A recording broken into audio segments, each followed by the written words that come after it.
Assalamualaikum warahmatullahi wabarakatuh. Di mata kuliah strategi pembelajaran ini, kami dari kelompok 9 yang beranggotakan Dimas Astanugraha, Novinta Yuliana Safitri, dan Syakhsiatun Qoyimah akan sedikit mempresentasikan tentang metode dan teknik pembelajaran. Nah, apa sih metode pembelajaran itu? Menurut Kamus Besar Bahasa Indonesia, metode adalah cara kerja yang bersistem untuk memudahkan pelaksanaan suatu kegiatan guna mencapai tujuan yang ditentukan. Menurut M. Sobri, metode pembelajaran adalah cara-cara menyajikan materi pelajaran yang dilakukan oleh pendidik agar terjadi proses pembelajaran pada diri siswa dalam upaya mencapai tujuan.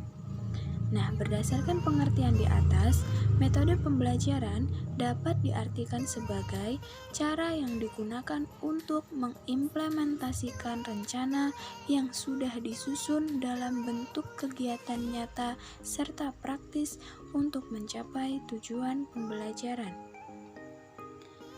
Macam-macam metode pembelajaran.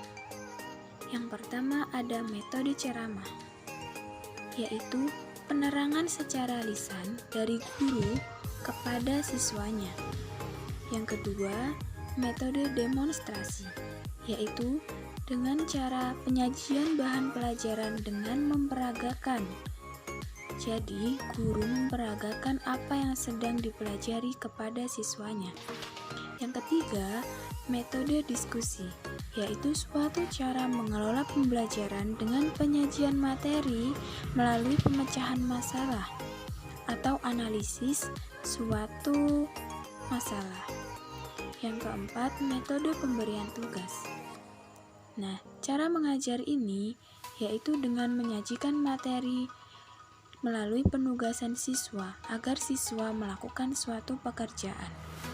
Yang kelima, metode eksperimen, yaitu cara pengelolaan pembelajaran di mana siswa melakukan aktivitas percobaan dengan mengalami serta membuktikannya sendiri sesuatu yang sedang dipelajari. Yang keenam, yaitu metode tanya jawab, yaitu cara penyajian pelajaran dalam bentuk pertanyaan yang harus dijawab, baik kepada guru dari siswa maupun dari guru kepada siswa. Yang ketujuh, metode latihan. Metode latihan merupakan suatu cara mengajar yang baik untuk menanamkan kebiasaan siswa. Yang kedelapan, yaitu metode karya wisata. Nah, karya wisata ini adalah teknik mengajar yang dilaksanakan dengan mengajar siswa ke suatu tempat atau objek tertentu di luar sekolah untuk mempelajari sesuatu. Kedudukan metode pembelajaran.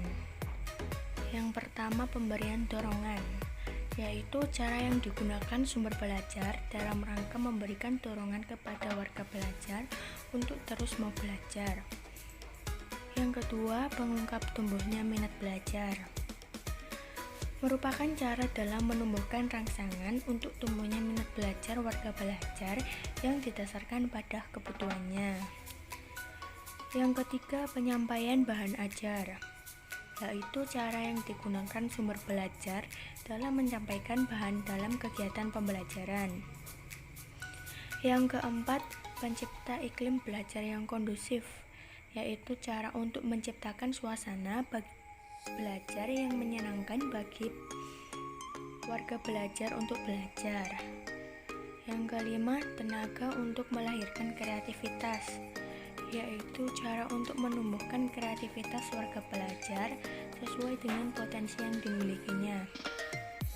Yang keenam, pendorong untuk penilaian diri dalam proses hasil belajar, yaitu cara untuk mengetahui keberhasilan pembelajaran. Dan yang terakhir, pendorong dalam melengkapi kelemahan hasil belajar, merupakan cara untuk mencapai pemecahan masalah yang dihadapi dalam kegiatan pembelajaran. Manfaat metode pembelajaran. Yang pertama, guru semakin inovatif, kreatif, dan banyak ide-ide dalam mengajar. Dengan menggunakan metode pembelajaran, pendidik semakin inovatif dan kreatif dalam menyampaikan materi-materi pembelajaran di kelas, membuat siswa tambah bersemangat dalam belajar. Yang kedua, minat siswa dalam belajar akan meningkat. Metode pembelajaran sangat berguna bagi siswa dalam belajar dan akan menambah minat atau bakat siswa dalam proses belajar mengajar. Yang ketiga, wawasan guru semakin luas. Dengan metode pembelajaran, membuat wawasan pengetahuan guru semakin luas untuk mencapai tujuan pembelajaran. Faktor-faktor yang mempengaruhi metode pembelajaran. Yang pertama, siswa. Siswa berpotensi untuk memajukan dunia pendidikan di lingkungan sekolah dengan perbedaan jenis kelamin, kecerdasan penentuan dalam metode pembelajaran untuk tercapainya tujuan pembelajaran. Yang kedua, suatu tujuan. Suatu pembelajaran yang hendak dituju dalam proses belajar mengajar dan tujuan yang hendak dicapai oleh siswa dalam proses belajar mengajar di lingkungan sekolah harus sejalan untuk mencapai suatu tujuan pembelajaran. Yang ketiga, situasi. Dalam proses belajar mengajar, guru harus tepat memilih situasi atau kondisi pembelajaran sesuai mata pelajaran yang diajarkan di dalam kelas. Fasilitas. Fasilitas sangat penting dalam menunjang proses belajar mengajar di dalam seperti perlengkapan, buku, pensil, alat berhitung supaya tidak menghambat belajar mengajar di dalam kelas. Yang terakhir, pendidik. Dengan latar pendidikan pendidik yang beragam dan berbeda, bisa berpengaruh dalam menentukan metode di mana yang mau diajarkan dengan menentukan suatu metode pembelajaran untuk siswa dalam proses pembelajaran. Assalamualaikum warahmatullahi wabarakatuh. Selamat nama saya Dimas Aksanugraha dari PGSD 2019 kelas B. Nah, saya di sini akan menjelaskan pengertian tentang teknik pembelajaran. Teknik pembelajaran yaitu merupakan gaya seseorang dalam melakukan pembelajaran yang melaksanakan metode atau teknik pembelajaran secara tertentu dan sifatnya individual. Contoh kecil, ada dua orang yang menjelaskan dengan metode ceramah, namun ada yang satu menjelaskan dengan diselingi dengan humor, yang satu tidak diselingi dengan humor. Nah, itu sudah beda. Nah, macam-macam teknik dalam proses pembelajaran yaitu ada satu, teknik ceramah. Yaitu teknik ceramah adalah memberikan uraian atau penjelasan bawah kepada sejumlah murid pada waktu dan tempat tertentu. Dengan kata lain, teknik ini adalah sebuah teknik mengajar dengan menyampaikan informasi dan pengetahuan secara lisan kepada jumlah siswa yang pada umumnya mengikuti secara pasif. Teknik kedua yaitu teknik diskusi.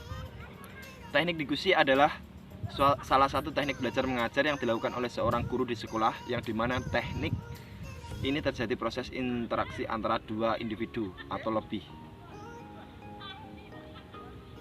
Saling tukar menukar pengalaman, informasi, memecahkan masalah, dapat juga semuanya aktif, tidak ada yang pasif sebagai pendengar.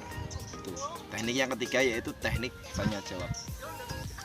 Teknik tanya jawab adalah suatu cara mengelola pembelajaran dengan menghasilkan pertanyaan-pertanyaan yang mengarah siswa memahami materi tersebut. Teknik tanya jawab akan menjadi efektif bila pemateri atau materi yang menjadi topik bahasan menarik, menantang dan memiliki aplikasi tertinggi. Pertanyaan yang diajukan bervariasi, meliputi pertanyaan tertutup dan pertanyaan terbuka.